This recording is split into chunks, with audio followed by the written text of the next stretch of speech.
2025 లేదా 26లో డిగ్రీ లేదా బీటెక్ చదివారా? సాఫ్ట్‌వేర్ జాబ్ కోసం ఎదురు చూస్తున్నారా? అయితే కోడ్ జ్ఞాన్ 100 డేస్ కోర్సులో చేరండి, జాబ్ సాధించండి.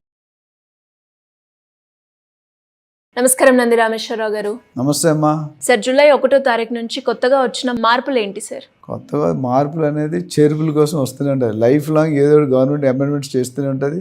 కొన్ని పాటిస్తాం, కొన్ని పాటించలేకపోతాం, కొన్ని పెనాల్టీలు పడతాయి, కొన్ని పెనాల్టీ పడతాయి.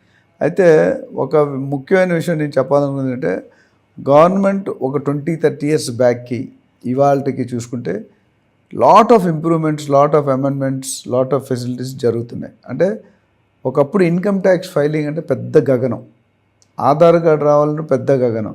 ఇవన్నీ కూడా చాలా సింప్లిఫై చేశారు government. Really we should appreciate both central and state government.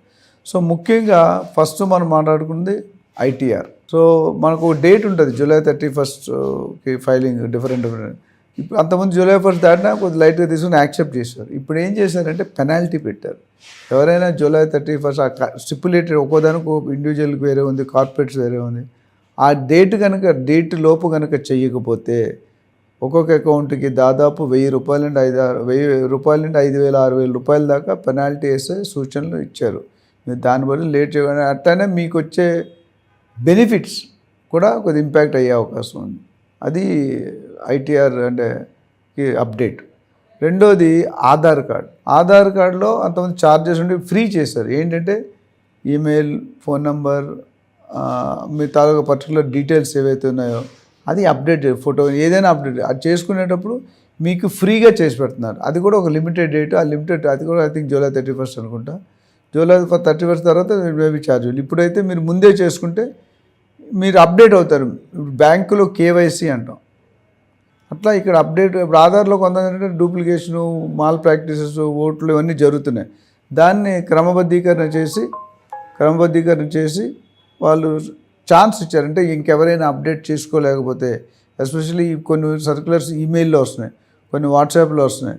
So me number కానీ, మీ పేరు కానీ, ఇనిషియల్ కానీ. నేను ఒక దానికి వెళ్తే బ్యాంకులో ఎన్ రామేశ్వరరావు అని ఉంది, ఆధార్ కార్డులో నంది రామేశ్వరం చెక్ హోల్డ్ చేశాడు. సరే మీది అది కాదు, కేవైసీ చేసుకుంటే పాస్ చేశాడు. అంటే ఇంటి పేరు ఫుల్గా రాలేదు, ఎన్ఏ.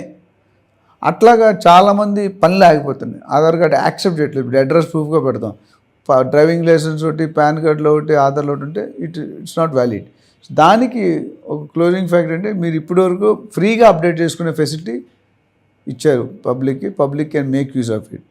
సో ఎస్పెషల్లీ మేజర్ బ్యాంక్స్, ఇప్పుడు ఎస్బీఐ అంటే mother bank of India, RBI control, regulatory body. So వీళ్ళు కూడా ఏమన్నారంటే కొంతమంది, అందరం చెప్పి కొంతమంది ట్రాన్సాక్షన్ చేసినట్టు మీకు ఇన్సూరెన్స్ కంపల్సరీ, అది కంపల్సరీ, ఇది కంపల్సరీ అని పెడుతున్నారు. దాన్ని అలా ఫోర్స్ చేయకుండా ఉండాలనేది ఆర్డర్స్ పాస్ చేశారు బ్యాంక్. అంటే మీకు ఇష్టమైతే మీరు తీసుకోండి, ఇష్టం లేనిది కూడా ఓవర్ రైట్ చేస్తున్నారు. అలాంటి వాళ్ళకి నిబంధనలు మార్చి కొద్దిగా స్ట్రిక్ట్ చేశారు. అలాగే ఎవరైనా ఫోర్స్ చేస్తే you can file a case against that particular bank or particular body.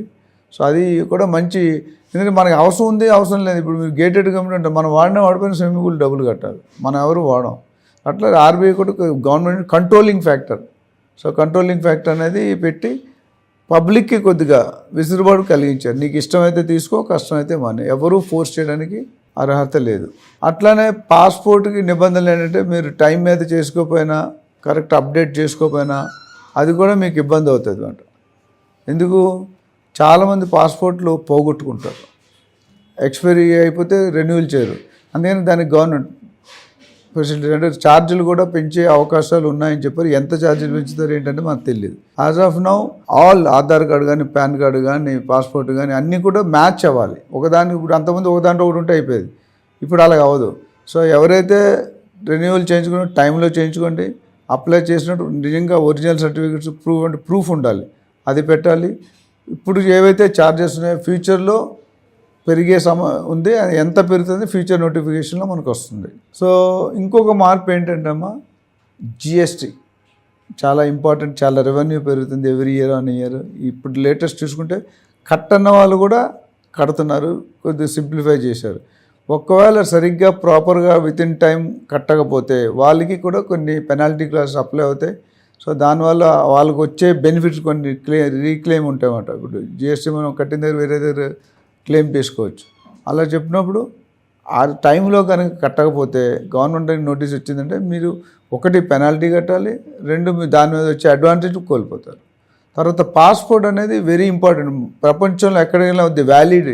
Aadhaar card అనేది ఇండియాలోనే వ్యాలిడ్, పాస్పోర్ట్ అనేది బయట వ్యాలిడ్. సో పాస్పోర్ట్ అనేది ఎక్కడికైనా ఇంపార్టెంట్. ఇప్పుడు ఎవరైనా కొన్ని తప్పు పనులు చేస్తారనుకో, వాళ్ళు ఇండియా దాటినవ్వకుండా పాస్పోర్ట్ సీజ్ చేస్తారు. అదేవిధంగా పాస్పోర్ట్ టైంలో చేసుకోకపోతే ఇబ్బంది పడతారు.